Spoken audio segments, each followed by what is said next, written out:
Good morning everybody and welcome to this Community Services Committee meeting. I call this meeting to order and let's get underway. There are no apologies, there have been no apologies received so far. Has anybody else got any other apologies? Okay. Confirming the order of business, I'd just like to remind everybody that this meeting is being recorded for live streaming to Council's YouTube channel. And please remember to turn your microphones on and off. The recording will only pick up what is said into a live microphone. Please note that side comments made near a live microphone will also be recorded. And please be patient as the administration advisors manage the recording during breaks and when we go into public excluded. The second item under the confirmation of order of business is that we will be having a farewell this morning for Ian Littleworth, who's the manager of Library and Heritage Facilities. And good morning, Ian.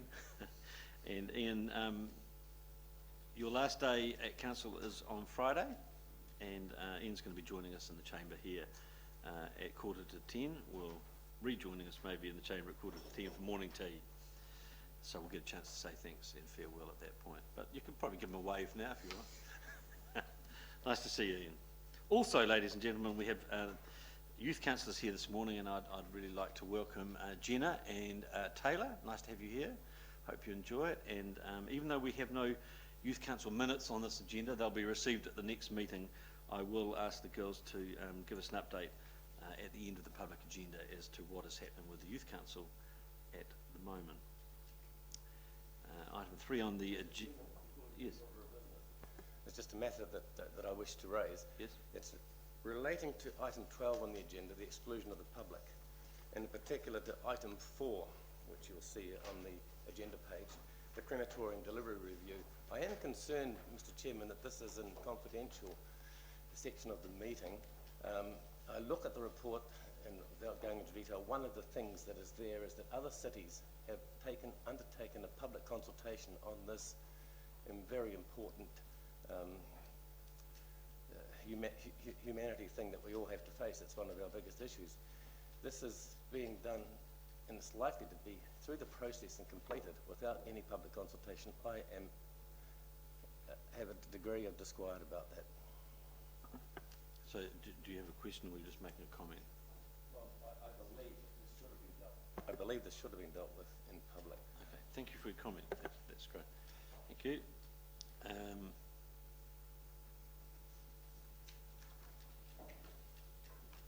Item 3 on the agenda, if there are any updates to the interest register, can you please let us know what they are, or identify any conflicts of interest in the agenda when you get to the item that you think that pertains to.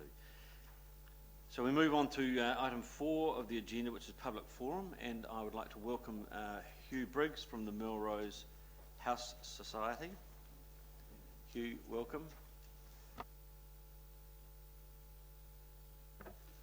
So Hugh, because you're representing a group, you have the luxury of 10 minutes to speak if you wish. Is that all?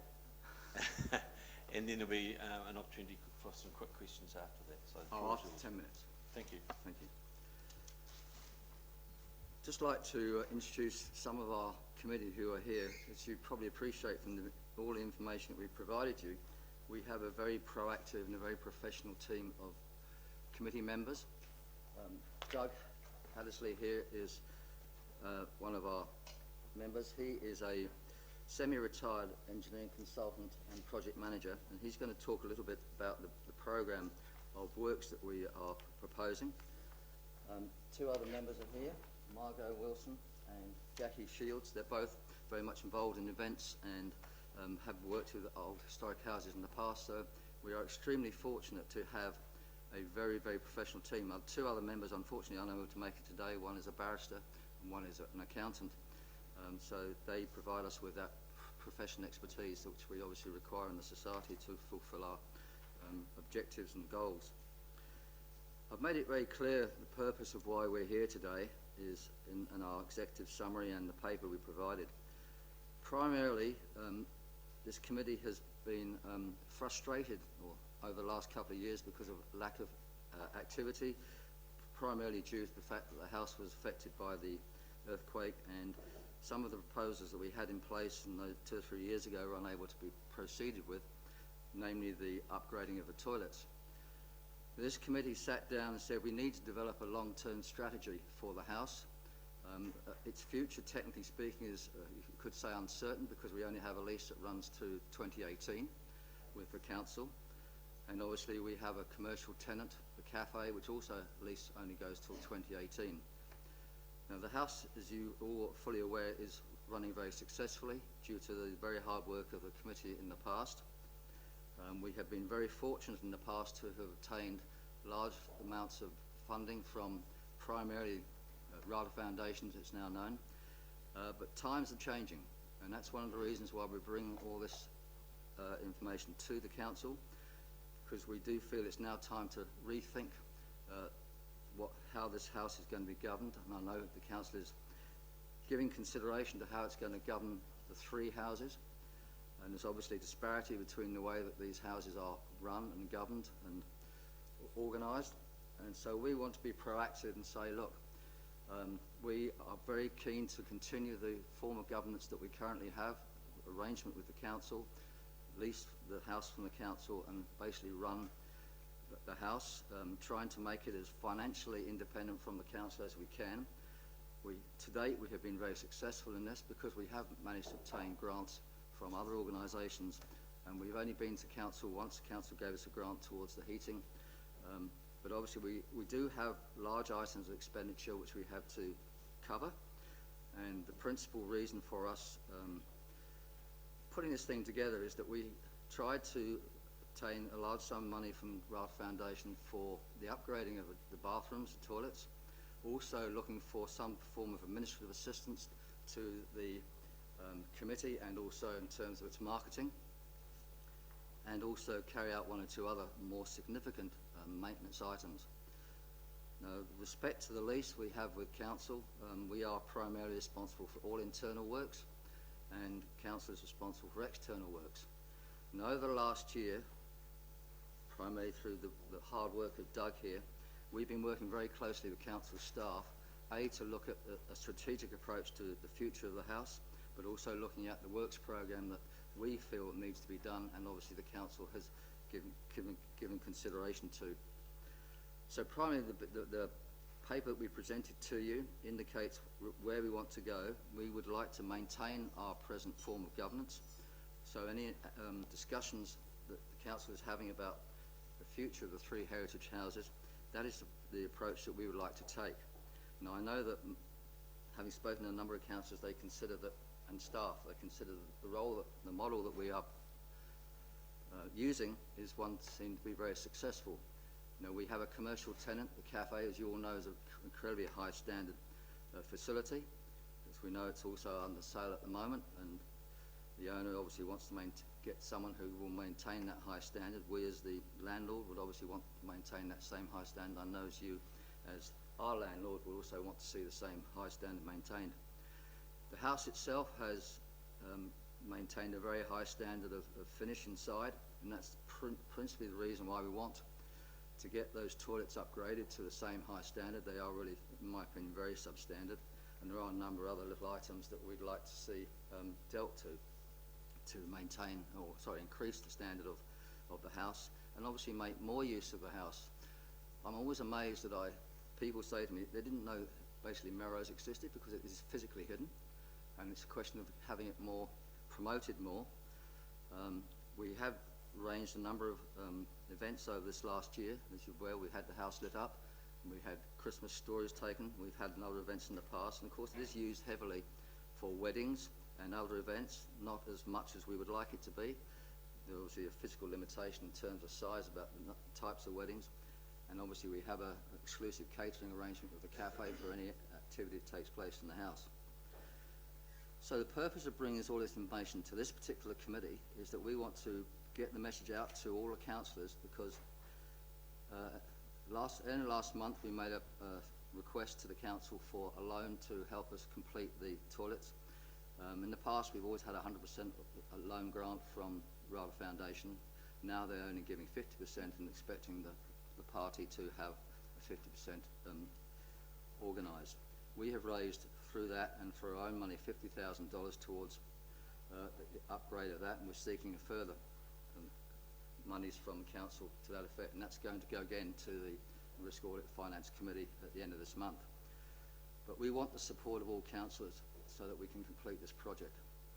And if we don't raise that fund through the council, there's no other source of funding out there for us. RADA has said that we have to meet that 50%, otherwise the project won't go ahead. And we're not prepared to sit around for another 3 years and wait for that those toilets to be renovated. So we want to get that message across to you as councillors that we want that particular project to go ahead. But we also want to say that we have a longer term strategy in place, and I'd like Doug to run through some information that's going to be presented. It basically will expand on the information that we provided in the end of this report, talking about the works, internal and external works. If I can interrupt, you have 3 minutes. Okay, thank you. So, Doug, I'll leave it to you to run through very quickly.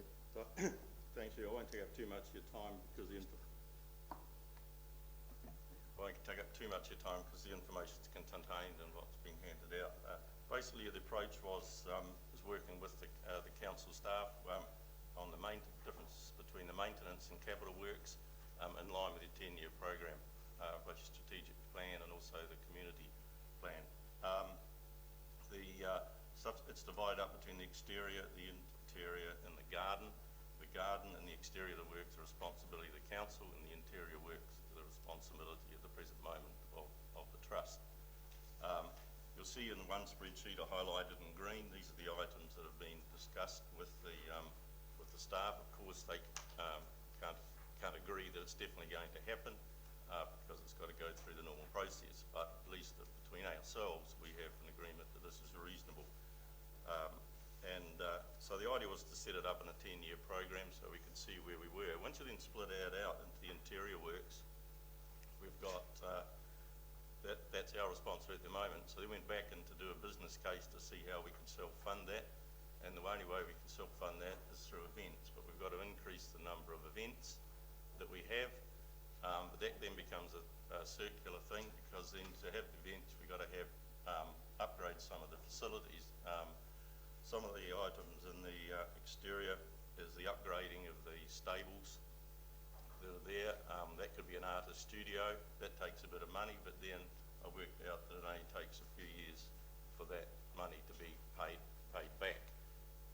It becomes completely self-funding through the rent of an artist using it. It fits in with the house as well. The other item we've been discussing with the staff is to get a platform stage area. There are beautiful gardens down at the bottom of the grass. We're not expecting to compete with events like where people have the movies and things like that to go around town, but more small music things that fit into the house, small Shakespearean plays, things like that. Because it's a beautiful place. Maybe flattening the area up the top so we can have refreshments as well. So we're very pleased to be able to work with the council to get where we are, but we thought it was our responsibility to do a business case to see that we weren't just asking completely for money and it all stacked up. There you go, thank you. Do you have any other comments? No, just say that I'm very passionate about this house, as you may have already gathered. I just want to see that the council understand that we are being very proactive, we're very professional where we're going. We think this model works really well for the community. Our concern is to make sure this house is being used by a greater proportion of the community than it is at present. And that's why we're saying we'd like to see things improved in the gardens, and also make sure that we do have a better facility, and obviously looking at marketing more and more. Okay, thank you very much. I mean, it's very clear you've certainly produced some comprehensive material for councillors to consider. So, councillors, some quick questions. Councillor Laurie. Thank you, Mr. Chairman, and thank you, Hugh, and thank you, Doug. Through the chair, one thing I'd just like to ask you about that's in our agenda. It says the Society's found it even more difficult these last couple of years to raise funds from outside sources. Can you give me any thoughts as to why that might be? Well, I think the range of funding is probably limited. There's more and more people looking for funding. We are getting tighter financial circumstances, and the RADA Foundation have made that policy very clear that instead of giving the 100%, grants they have always done in the past. They have said that they will give 50%, and they expect to have partnerships. So in other words, they can spread their money further. So we in the past have always had 100% grants. We've had over 150,000 from the Ryder Foundation in the past. We applied for 130,000 this time, we got 40. So that's the name of the game. We've applied for other places like Lion Foundation and others. No, we've got nothing from them. No, it's just, I guess we've received lots of money from, I'm surprised that we're still getting support from the Ryder Foundation, but they really think we're doing a wonderful job in Melrose. And the local representative, of course, Mr. Dahlberg, is very, very supportive, but they just don't have the, they want to spread their funds further. Okay. And my second question, if it's okay, Mr. Chairman, through you, is you talked about how Melrose gets screened effectively from the road, and I was wondering whether perhaps the time has come for some of the plants that screen Melrose from the road to go. What do you think? I've discussed this at length with the Parks Department. I can understand their viewpoint that, you know, whilst you could possibly crown lift one or two, you're still not going to get a real good view of it. It's really a question of marketing it. And, you know, even the sign on the corner, we tried to get more signage.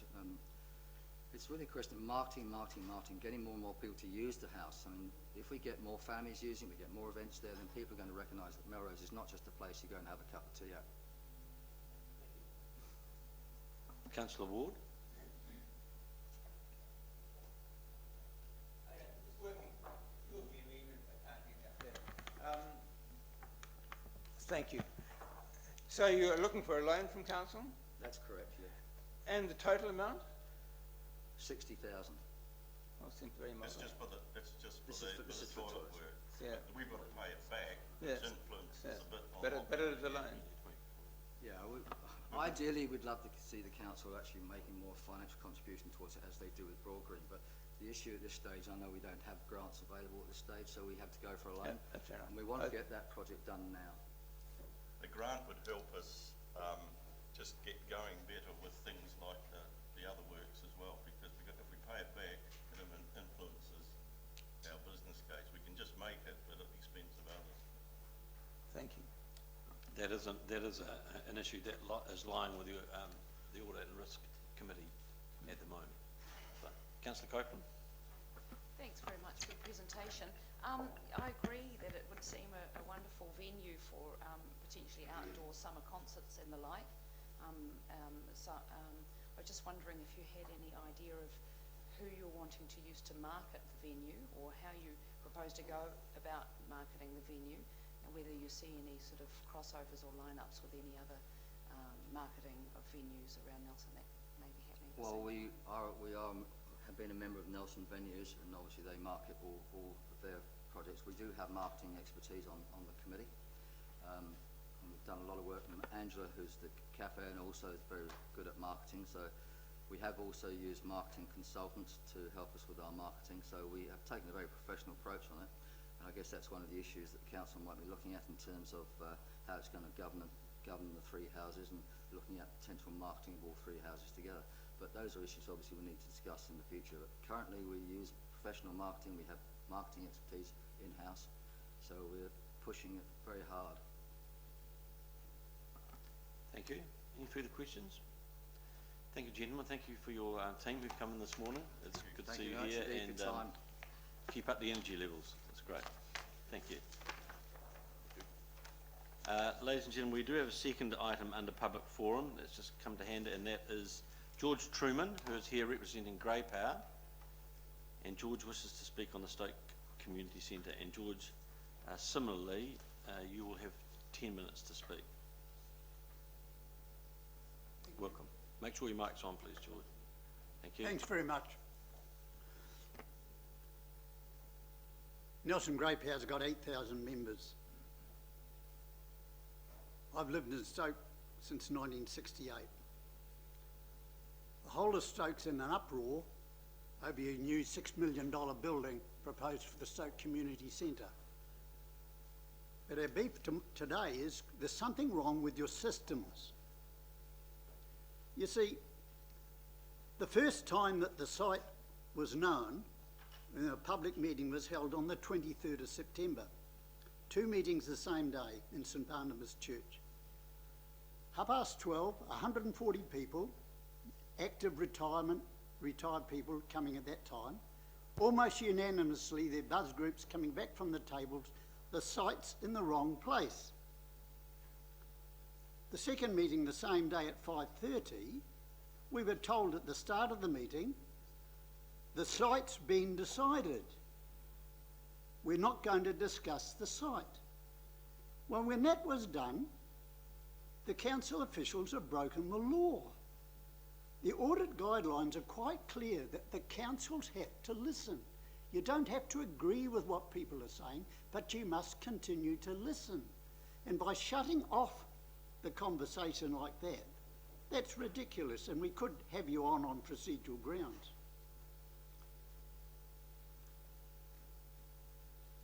Then, at a subsequent council meeting, Councillor Rainey accused the working committee of exceeding their brief. And according to the newspaper account, Councillor Matheson said, yes, we have not consulted the public on the site, but they'll have their chance for the resource management hearing. So there was 2 days of a 3-day planning meeting was in January this year. We appeared. 33 of the 40-odd submissions were on the site. But the planning commissioners said, sorry, that's not our brief. We're only here to talk about the parking and the sound. We're in the moment, we're in the 15 working days time when there could be appeal from the planning ruling, but goodness me, that's so expensive, that seems ridiculous. Look, you've now got quite a ridiculous situation with this combined building of the rugby pavilion and a centre for the elderly. The access to the wheelchair toilets is up a lift, and the wheelchair toilet's in the middle of the rugby pavilion. The commissioners, or before the hearing, it was agreed that the use by the public on a Saturday will be reduced to, will be non-sporting members of the public on a Saturday will be limited to 50 people. You're spending $6 million. The parking is still inadequate. The sound is so bad there's a curfew on the place. 2 of the buildings aren't allowed to open their windows in case the sound escapes. The sound engineer from Wellington admitted under cross-examination he hadn't even been there. The 3 commissioners were asking questions. Where's this Strawbridge Square people are talking about? What's this railway reserve? They didn't know. They'd been out slightly, but goodness me, using out-of-town commissioners for a thing like that has got its problems. I know the council can't give permission to itself for the sound and the parking where you broke your own rules, but our beef is the lack of public consultation on the site. Unless you're going to have a public meeting, we'll organise some ourselves and all hell will break loose. You'd be better to have your public meetings yourself and you control the meetings. Somehow your systems are wrong. It really is. To walk away now would probably waste $500,000 of ratepayers' money, but that's better than spending $6 million in the wrong place. But you've got to listen to your ratepayers and the potential users of that building. They'd far prefer it over by the Stoke Hall, where the council already owns the land. End of story. I'm prepared to answer questions. Thank you, George. Very clear. Any councillors got any questions?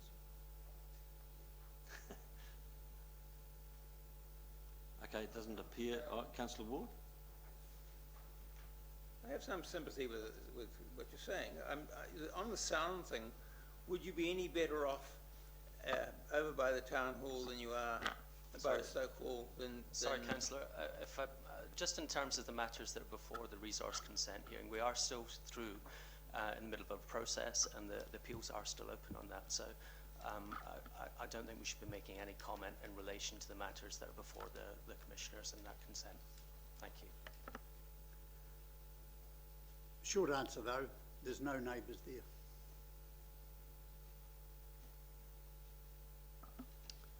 Any other questions? My question is, do you want Grey Power to complain to the audit office, or can you see us and come to some arrangement? Goodness me, that seems ridiculous, that we've got to go outside to sort out a local problem like I that. can assure you, Mr. Chairman, I won't be answering that question at this time. or probably at all. So I do appreciate you coming in, and I appreciate you taking the time to come in. Councillors, no further questions. Thank you very much, and your points have been noted.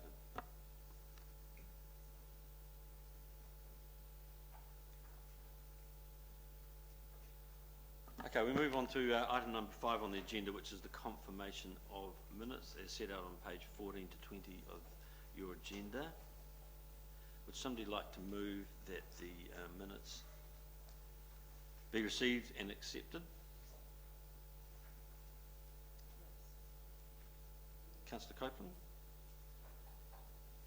Thank you. Hang on, let's go find where I am. Sorry, I'll just say that again. Can the minutes of the meeting of the Community Services Committee held on the 3rd of November 2015 be confirmed as a true and correct record? Councillor Copeland, you happy for that? And seconded by Councillor Skinner. All those in favour, please say aye. Aye. Those against? Carried. Item number 6, the status report as set out on pages 21 to 23. If you could move to those pages and just have a little look through. And are there any items that you wish to discuss or bring up points about on page 22?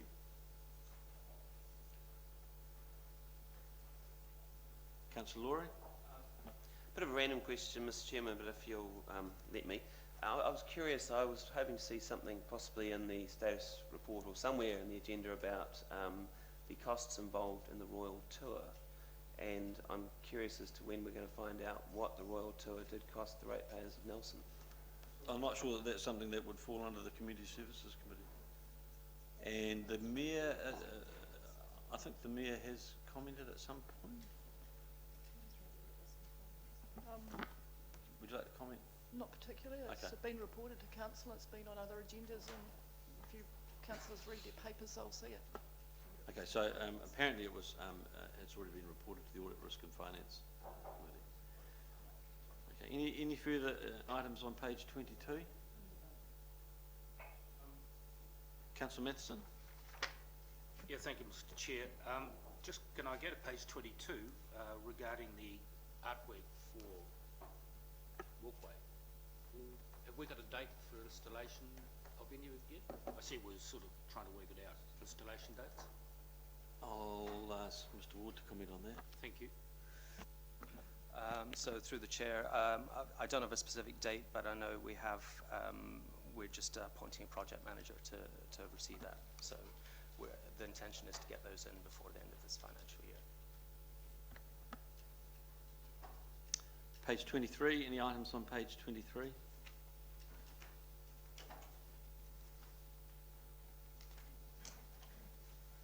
Page 24? There is no page 24 as far as the status report is concerned.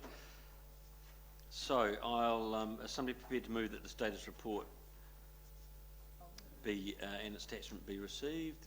Moved by Councillor Ward and seconded by Councillor Laurie. All those in favour, please say aye. Thank you. Moving on to item number 7, which is the Chairperson's report. There is no Chairperson's report this morning. Item number 8, under Recreation and Leisure, the Asset Management Planning Updates for Property and Facilities Asset Management Plan 218 to 228 on page 24. Good morning, Alan. Morning, Mr. Chair. I will take the report as read and just highlight the fact that this is the third report that officers are bringing to council. The first two went to Works and Infrastructure, and this one comes to Community Services. It is the aim of this is to keep our asset management plan thinking first and foremost in our minds. The attachment to the report gives you a number of issues that we are aware of in terms of thinking from central government, in terms of interactions with our operational staff, and it gives a highlight in terms of things that we are aware of that we need to consider in ample time leading up to the next LTP. So I'm happy to take any questions, Mr. Chair. Thank you, Mr. Levius. I'll move that the report be received and updates noted first. Councillor Wood moved that and seconded by Councillor Noonan. No, she's not going to second that? No, no.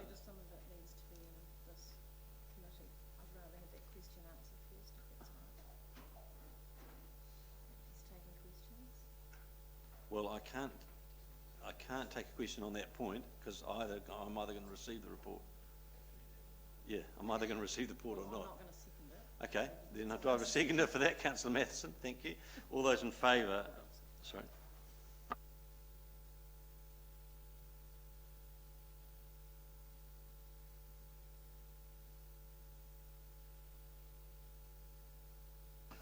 Okay, I've been corrected. We can take questions first if you'd like to ask the question, Councillor Newman. Thank you, Mr. Chair. Just looking at the items, I just had a couple of questions over whether they actually, question mark whether they lie here, as in the forestry. Does that actually lie in community services?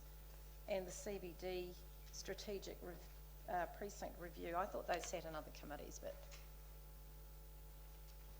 So through the chair, the Property and Facilities Asset Management Plan incorporates all the items that are listed in this report. There are occasions where certain aspects will go to different committees for decision and or discussion, but in terms of the asset management plan, what is included in the asset management plan encompasses all the aspects that are included in this report. And what would normally have happened was that those reports would go to the relevant committee meetings, and then would be a recommendation to council, which would then guide the LTP and subsequent approval. What this is to just draw your attention to the items that are at the forefront of our thinking to guide the next LTP. So would it be, can I just ask a subsequent question, so would it be fair to say that the bulk of the items that are lying within the plan the update that you brought along today pertain to the Community Services Committee? It's just kind of like a multi-disciplinary issue, is that what you're saying? To answer your question through the chair, yes, to your question. I don't think we're going to go to the point of trying to exclude any items from this update. It's just an update. Comment from the Mayor? Thank you, Mr. Chair. We're a little bit muddled in our questions and comments, and thank you for letting me comment. Look, one of the things I have looked at this, and I understand what Mr. Levetis is saying. What I would express through you, Mr. Chair, is that I'm somewhat concerned that matters don't get the governance oversight that they need if they're not coming to the relevant committees and they're actually getting the governance input. And I recognise that what this is to note, but it should be here for governance input. So whenever something comes to this room, we should be adding value in some way, not just receiving bits of paper and ticking them off. So if there are matters that are sitting in here that are cross-council matters, then at some point they need to come, even for noting through these plans, to the relevant governance arm of council. Forestry, for instance, sits under the commercial committee. So I think the commercial committee would be surprised that the asset management plan related to forestry is here and that they're not seeing it. So what we might just need to, officers might just need to think about how they make sure that the committees that actually do have delegated functions for these areas are kept up to date with what's going on. And I don't have a solution for that right now, but I do think that it might be that this is being received and the matters noted as relevant to this committee or something along those lines. Because there are matters very relevant to this committee, but there are matters that are very relevant to other committees contained in this asset management plan.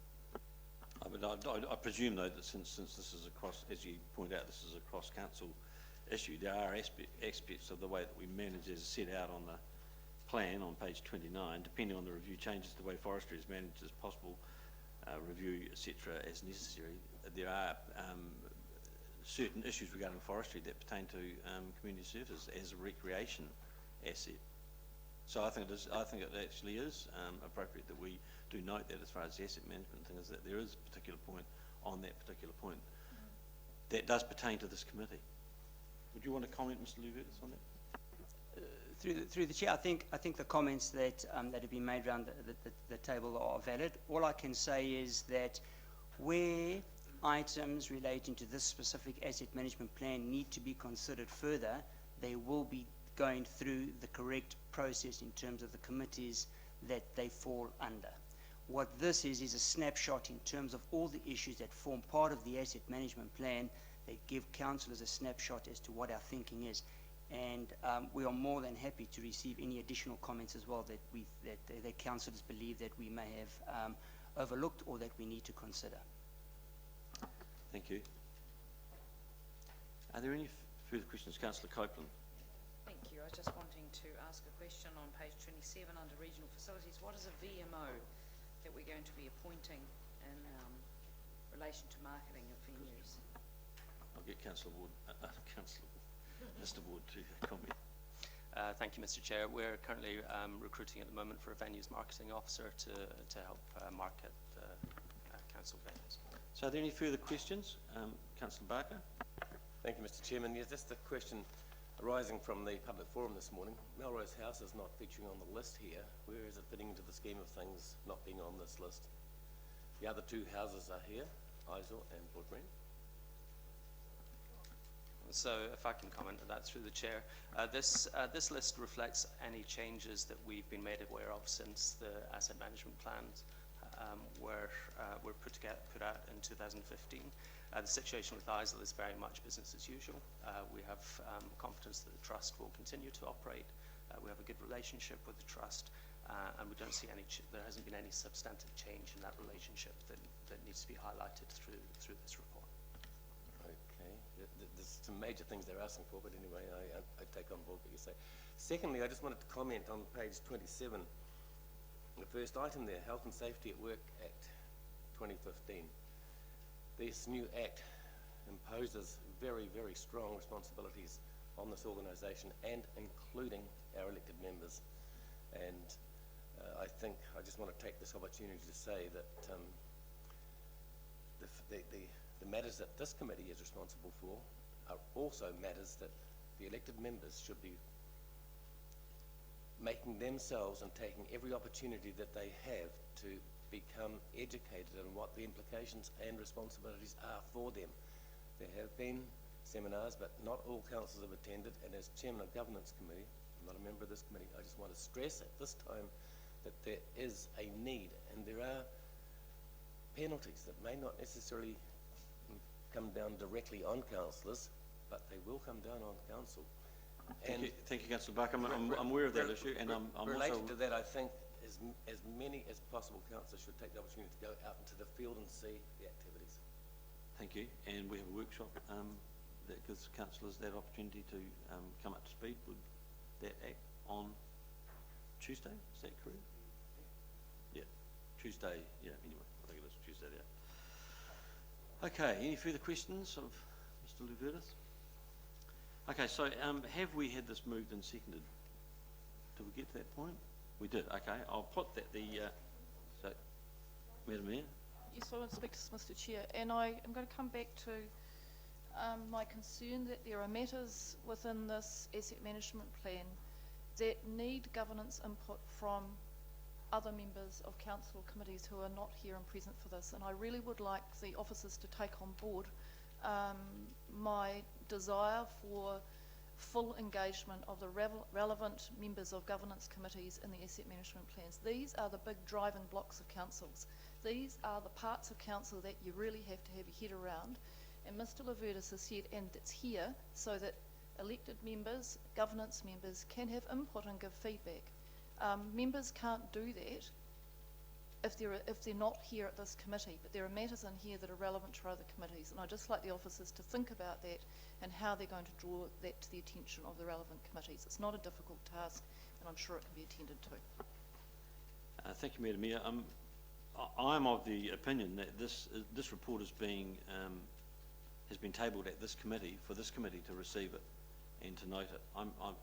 There's nothing that I'm aware of that would say that it's not going to be tabled at other committee meetings as well.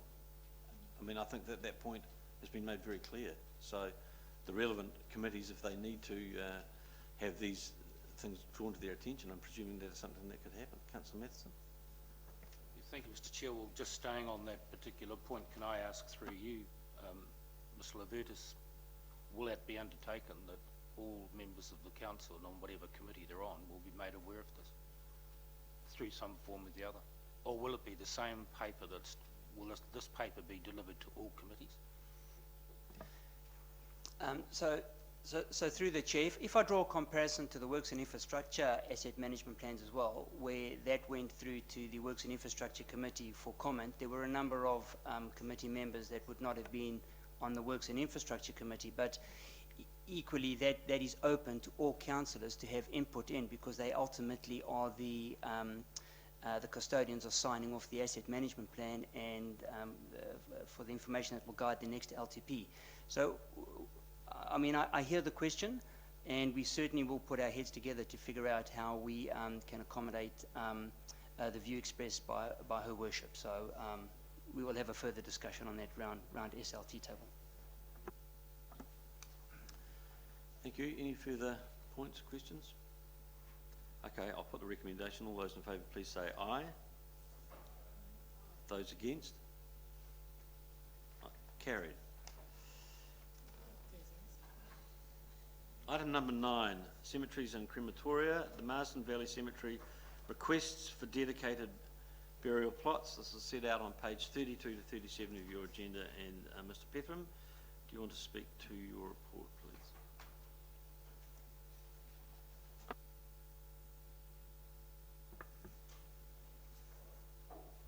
Thank you, Mr. Chair. I assume that councillors have read the report. The recommendation is that we allocate space to the Muslim community and to the Catholic Church for burials, dedicated burials at Marsden Valley, and there is no financial or physical reason why we cannot do so. Thank you. Thank you very much. Anybody have any questions for Mr. Pethram? Councillor Laurie. Thank you, Mr. Chairman. Through the chair, I just wonder, Mr. Pethram, if you can tell me how you figured out that we should give 100 plots to Catholics and 30 to Muslims. Sure. With the Catholic community, we have always allocated space to the Catholic Church, and at Waka Puaka we have had other denominations allocated as well. So it's really based on the numbers of Catholics who are dying each year, and it's approximately, I think it was in the order of about requiring approximately 10 new graves per year. So that would be about 10 years' supply.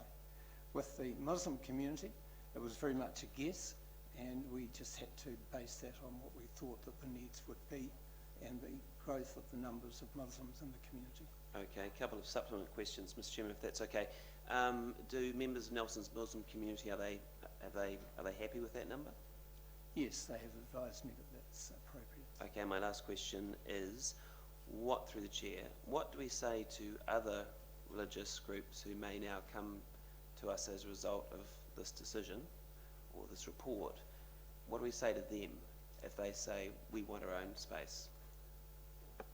Mr. Chair, Councillor Laurie, I've mentioned in the report that we are likely to get approaches from other community groups, and at this stage we cannot accommodate them. We would have to wait until after we go through the long-term plan process and upgrade the additional land at Marsden. So we could not do it at this stage. Mr. Chairman, one more from me. If people through the chair then say that's not fair, what do we say? Councillor Laurie, I think we'd say that we haven't been approached by those other groups as yet. Thank you. Councillor Skinner. Thank you, Chair. Thank you, Mr. Pethram. I know that we had a very late submission by an individual in regards to the Muslim placement. Have we been formally requested by the Catholic parishes or individuals? Yes, that's correct, we have. I realise it's in a report, but it hadn't come to us formally, and I thought that might have come in when we had the review or the management plan on that. I'm a wee bit surprised with the Catholic Society because they've to date, what I've heard in talks, and may not have the same talks yourself, they've been well provided and generally quite happy, which I must be wrong, quite happy to be buried in the site at present. But has there been a change of late in the requirements there? I'm just talking over the last, talking to various leaders. Mr. Chair, Councillor, no. The trends are for the Catholic community to move more towards burial in the general plots, and that continues. However, there are still a number who want to be buried in dedicated sites. And a couple more. Thank you. With the Marsden site, I'm aware of the Walker site with various denominations up there. The Marsden site, we haven't to date. We haven't segregated it as such. Why the sudden need, or are there other sites that we can use rather than cutting up the Marsden? I see in the report that once you cut up spots of it, it's more difficult to fill the area over a period of time. Councillor Skinner, we actually do have sites dedicated at Marsden Valley, except that they're filling. Okay, what sites are those? Sorry, I must have missed that in the report. We have a dedicated area for Catholic burials at Marsden, Okay, but it's nearing completion. okay. Thank you. Thank you. Any further questions? Councillor Laurie? Thank you for letting me have another go, Mr. Chairman. It just occurred to me, through the Chair, Mr. Peterman, will these Muslim plots, will they serve both Shiite and Sunni communities? Councillor Laurie, that was a question I preferred to keep out of and let the Muslim community sort that out for themselves. And through the Chair, have they indicated they're happy to do that? We haven't discussed it, Councillor. Is that something we need to know? No. Okay, fine. No, I'm just putting it out there. Certainly don't want to consider that here at this committee meeting. Thank you. Thank you, Councillor Laurie. Councillor Noonan, then Councillor Barker. Thank you, Mr. Chairman. Just on behalf of all the old soldiers, the RSA section is going to be maintained and have sufficient capacity for the future burial of the old soldiers, the RSA.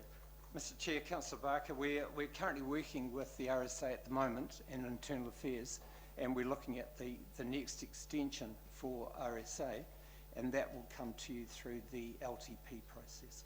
There is adequate land that we've put aside, and the allocation, if you approve it today, won't interfere with the RSA proposed plots.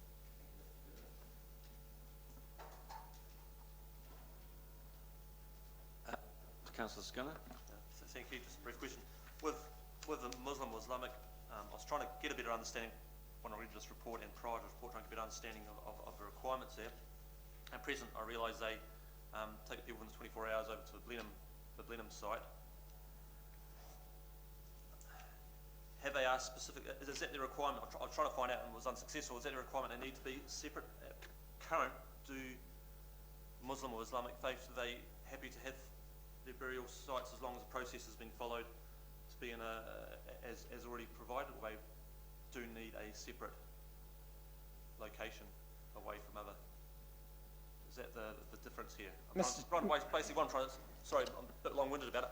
Are we providing something they desperately need or do need? Mr. Chair, our vision is to recognise cultural diversity, and we've had a request from the Muslim community to have a separate area. It won't interfere with the rest of the cemetery, and we're able to provide that service with regards to a 24-hour burial. And just a quick follow-up. For the Muslim population, it's just a few dozen in Nelson. I see from the census, 2013 census, you're looking at about 70, 80 at current, and it's taken 12 years to extend by 30 to that point. And might be more of a follow-up to what Councillor Laurie was asking. Will that mean, and as it's mentioned in this report, will that mean that the other small groups will be wanting a bit of a slice, or feel we should, and we get a bit of financial difficulty there, or community difficulty there, or do you see this as not going to be an issue? Councillor, Mr. Chair, I have said in the report that it is a possibility, but I haven't been approached by other groups at this stage. Thank you, Mr. Petheram. So we've had questions on that. Would somebody like to move that the report and its attachments be received? Moved by Councillor Copeland, seconded by Councillor Laurie. All those in favour, please say aye. Those against? Carried. Now we have a recommendation to Council as set out in your agenda, ladies and gentlemen, that within the Marsden Valley Cemetery, 100 plots be allocated as Catholic burial plots, the 30 plots be allocated as Muslim burial plots, as shown on the indicative match attached on, as Appendix 2. Do I have somebody prepared to move that? Okay, we'll have a question on that point then. Just a question.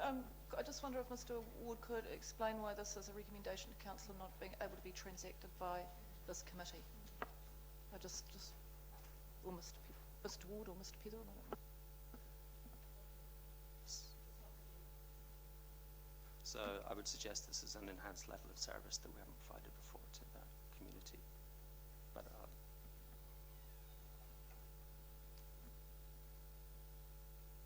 I'm afraid I can't answer that, Madam Mayor.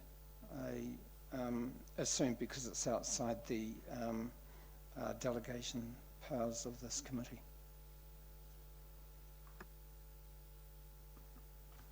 Well, as chair of this committee, I'm very happy for the fact that it's going to go up to council. I think this is has the potential to become a sensitive issue, and I'm therefore happy for it to be one that is considered by full council. So I personally don't have an issue with that. I do not want to dwell on whether it's whether it's in or out of our delegations. I don't see the point. I think in this instance, I'm happy with it. So, do we need to make a point about this? Councillor, Mr. Ward. so through the chair, this is, I think this is something which the area of responsibility for the provision of and operation of cemeteries does sit within this committee, but the power to recommend is around development or review of policies and strategies relating to areas of responsibility. This is a policy decision that is outside the LTP. We haven't discussed it in the LTP. Thank you, Mr. Ward. Thank you for that. So, do I have somebody prepared to move the recommendation to council? Councillor Copeland, seconded by the Mayor. All those in favour, please say aye. Those against? Carried. Thank you. I think we will break for morning tea at this point, ladies and gentlemen. And it gives us an opportunity to say farewell to Mr. Littleworth. So we'll start again at 10:05. Thank you.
Thanks everybody and welcome back to the meeting. We move on to item 10 on the agenda regarding the marina and the marina strategy. And Mr. Pethram, are you going to talk to this? Thank you. So we just have a recommendation to receive the marina strategy as set out in the agenda, and then there's a recommendation to council. But first I'll get Mr. Pethram to talk to this. Thank you. Well, thank you, Mr. Chair. As you're aware, we've had 2 council workshops on this matter, and the report before you from the consultant SLR really sums up the last council workshop that we had. And so I don't believe there's anything significantly new in that document. And what we're recommending to council is that we then now go out and consult with the marina users and the key stakeholders, and then bring their comments with our recommendations back to council. Thank you. Thank you, Mr. Pethram. It's quite a lengthy document, and I'm aware that that members of the committee will be familiar with large portions of it, since it came through as a series of drafts and we were present at the workshops. I don't expect that you will all have read it through page by page. However, it may well be at this point that you have some questions for Mr. Pethram before I move that we receive it. Councillor Matheson. Thank you, Mr. Chair. Mr. Pethram, under the recommendation to council, you've got here in the last paragraph that the draft Nelson Marine strategy would be workshopped with the marina users and other key stakeholders. Is there at any stage an opportunity for prospective interested parties to also be able to submit to the draft? Mr. Chair, Councillor Matheson, I think if we're going to be looking at the future of the marina and its ability to add to the Nelson economic community, I think we have to do that. So somehow we have to build that into our consultation process, yes. Thank you. Now, can I just follow that up with a procedural question, and that is, will you be calling publicly for those interested folk to submit their ideas? We have a number of people who have already expressed an interest, and we'll be going back through them. But I think probably you're right. I think we probably have to go through the public process to make sure that we don't miss out on any other constructive submissions that we might miss out on. Thank you. Councillor Ward, then Councillor Noonan. It's a broad strategy, presumably. I haven't read it, by the way. I just arrived back yesterday and my telephone wouldn't sort of open attachments. But it's a broad strategy, and presumably as it's implemented as well, there's ongoing scope for that that consultation, and it's required under the law, I would assume. Mr. Chair, Councillor Ward, this strategy is a long-term strategy, so we won't be implementing it all at once. It's going to be staged over a number of years, and I dare say as we move forward it'll be fine-tuned as we go. Thank you. Councillor Noonan. Thank you, Mr. Chair. Mr. Pethram, I was looking at the report, page 50, our page 96, just regarding the installation of a pontoon at the end of the ramp with access to the grassed area. I couldn't find it on, mind you, I need a multi magnifying glass to actually, even with my glasses, to read it. Is it marked on any of the maps where that is proposed to be?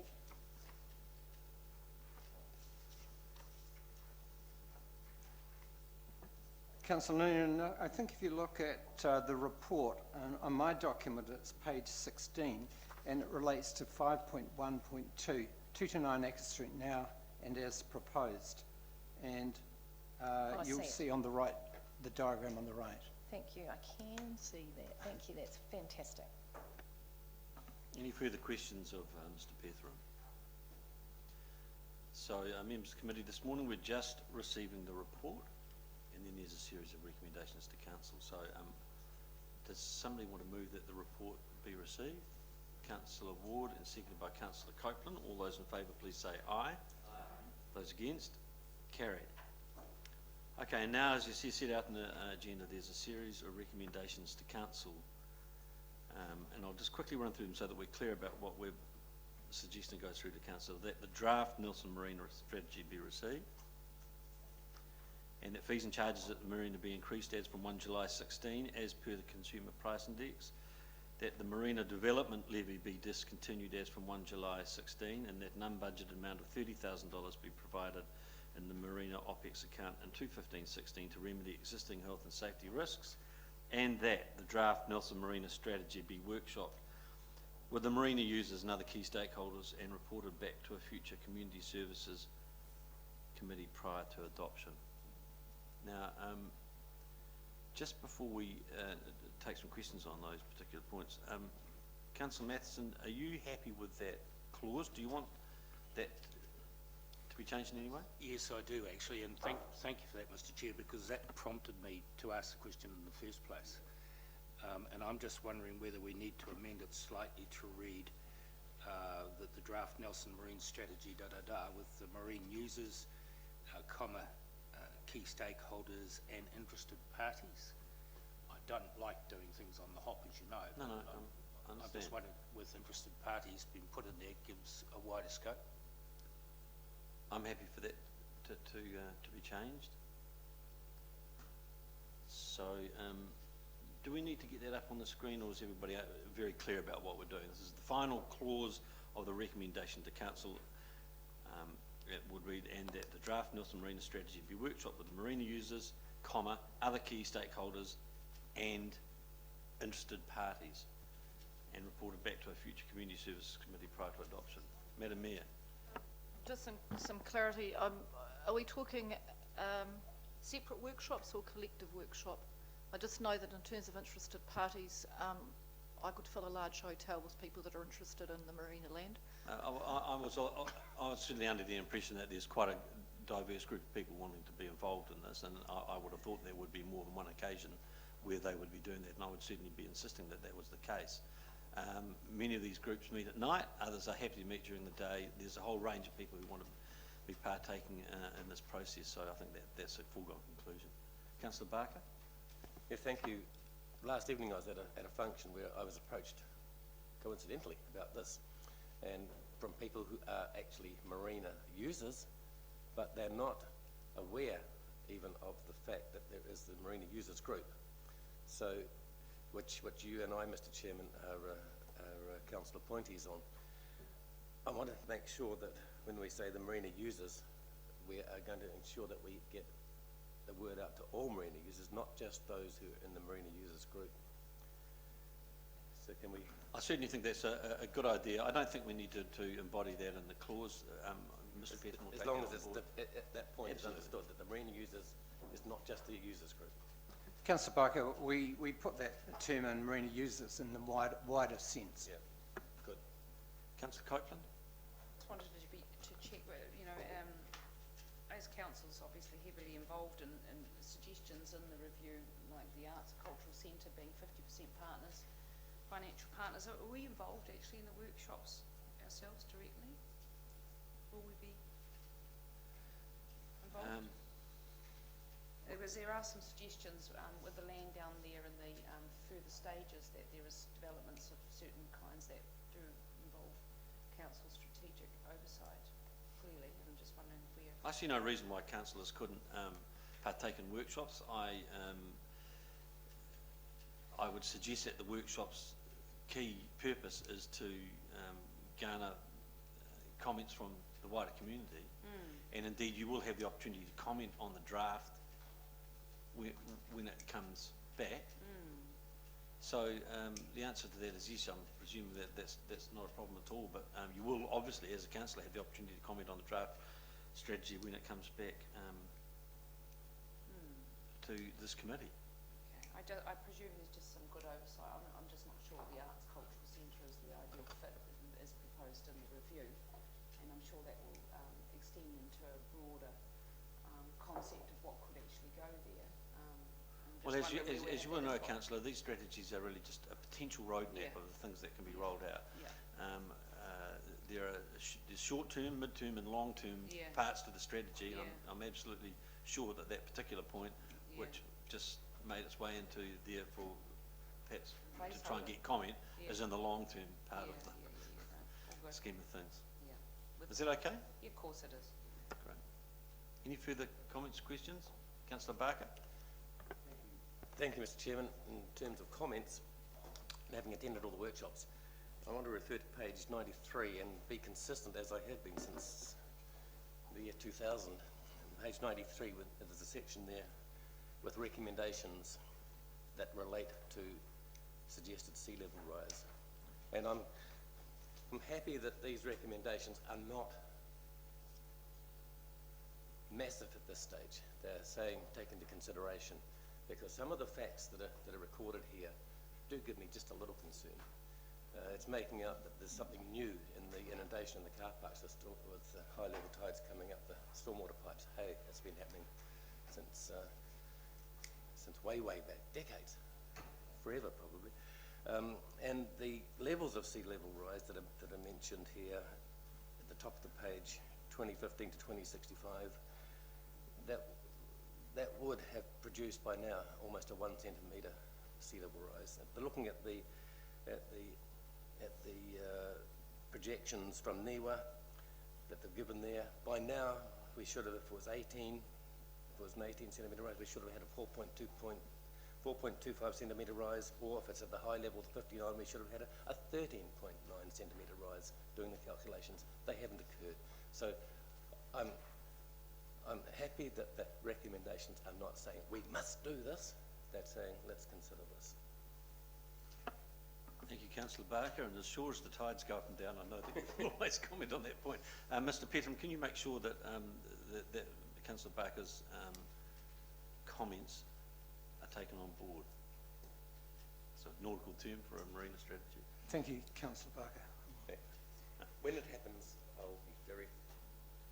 Okay, any further questions regarding the recommendation to Council? Councillor Noonan is prepared to move it in its entirety. Do I have a seconder? With the amendments as we have outlined, we need to know we're all happy with that. Councillor Copeland has seconded it. I'll put it. All those in favour, please say aye. Aye. Those against? Carried. Thank you. Item number 11 on the agenda is the Community Investment Funding Panel minutes as set out on 104 to 113. Made interesting reading.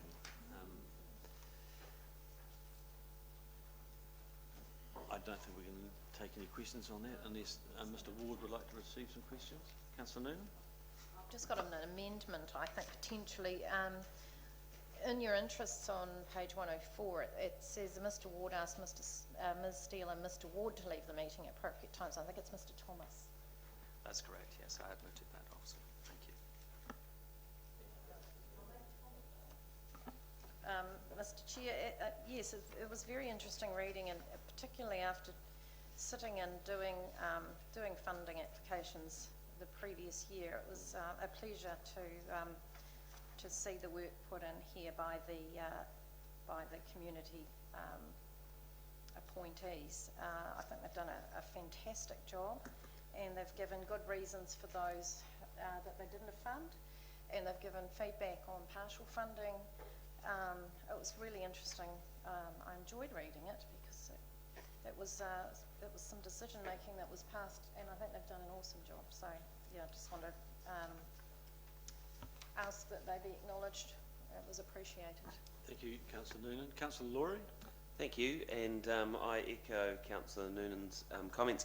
I do have one question. The community sector were quite clear that this is the kind of arrangement they wanted, and I just wondered, are they happy with the way things have gone? So through the chair, this is a work in progress still. We acknowledged at the start of the process that we would have to transition from the old system to the new system, and that would take a couple of years. Overall, the feedback from the community and Whānau has been very positive in terms of the process. Okay, I'll move that the unconfirmed minutes of the Community Investment Funding Panel held on 23 October 2015 be received. Somebody want to second that? Councillor Copeland. All those in favour, please say aye. Aye. Those against? Carried.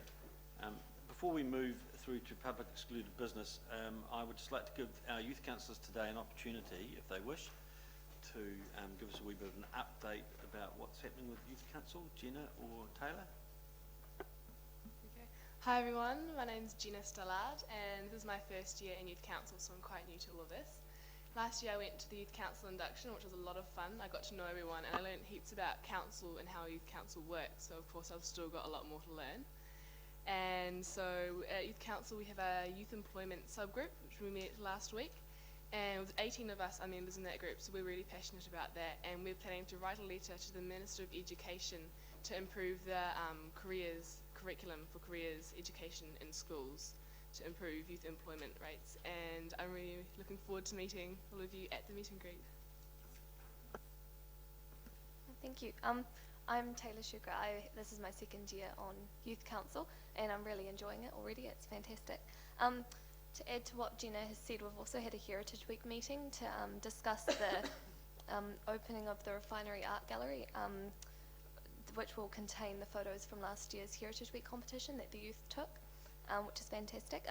We also have 2 members attending the DHB, or to provide a youth perspective at the DHB to make the facilities a bit more youth accessible and other various bits and pieces that we can help them out with. Lastly, we also, at our last Youth Council meeting, approved a document called the Youth Council Performance Indicators, which enables us to set goals and ensure we are meeting and achieving everything we set out to in a year, which is really fantastic. And it can also kind of be used to compare various years from now on and predict what future Youth Council years will look like in terms of commitments and other bits and pieces. But I think we're happy to answer any questions or anything, and thank you for having us here. Thanks, Taylor. Has anybody got any questions about youth councillors this morning? Great. We, Councillor Laura and I are the councillors who go along to those meetings, and certainly both of us have been impressed by the dedicated and committed group. It's going to be a good year. Thanks, girls. Thanks for that. Okay, then in that case, we're moving into public excluded. Is there anything else that? Mr Chair, sorry, I probably should have spoken to you in the break. Councillor Barker raised a matter under the order of business, which the confirmation of order of business, and I just wasn't quite clear if the councillor is saying he didn't believe that this matter should be conducted, one of the item 4 in public excluded business, and if that's the case, then I think it's appropriate. I just want to clarify where he thinks it shouldn't be moved into public excluded business, in which case then I think it's important that as chair you make a call on whether you think it's appropriately in the right spot or not. Just that's all. I just okay, wasn't, but I'm sorry, I should have raised it with you in the break. No, that's right. I'll just adjourn the meeting for a second and just have a wee discussion.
Down again, we're ready to continue.